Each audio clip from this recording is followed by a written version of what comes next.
పాడి కౌశికన్న ఏడికోతే ఆడ వాడి వేడిగా లొల్లిలు కావాల్సిందే.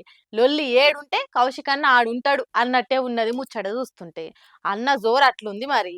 పబ్లిక్ కోసం ఫైటింగ్ చేస్తున్నా అంటుండు గాని అన్న పతార కోసం ఫైటింగ్లు పెట్టుకున్నట్టే అనిపిస్తుంది. పాడి కౌశికన్న అంటే ఫ్లవర్ అనుకుంటిరా? ఫైరు, వైల్డ్ ఫైరు, ముట్టుకుంటే కాలిపోతారు అన్నట్టే అన్న ఫైరు రోజుకింత జోరు పెంచుతుండు. ఎన్ని పోలీస్ కేసులన్నా పెట్టని, ఎట్లన్నా బెదిరియని అస్సలే జంకుతలేడు. ఇలా జమ్మికుంట మండలం సైదాబాద్ కాడ గ్రామ సభలు పెడితే ఆడ కూడా లొల్లే మోపి చేసిండు. జనాలకు ఇస్తామని చెప్పిన దాని ప్రకారంగా అర్హులకు ఎందుకు పథకాలు ఇస్తలేరు? కొర్రీలు ఎందుకు పెడుతుండ్రు? ఒకరికి ఇచ్చి ఇంకొకరికి ఎందుకు మొండి చేయి చూపుతుండ్రు? హామీ ఇచ్చిన దాని ప్రకారంగా గ్యారెంటీలు అమలు చేయాలి అనుకుంటా లొల్లి మోపు చేసే వరకు కాంగ్రెస్ కార్యకర్తలు ఊకుంటారా? కొంతమంది కౌశికన్న మీద కోడిగుడ్లు టమాటాలు ఇస్రిండ్రు.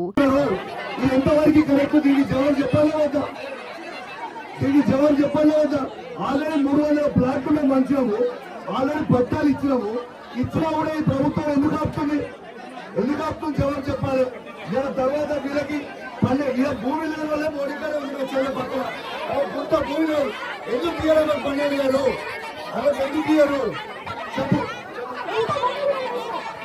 బాగుందా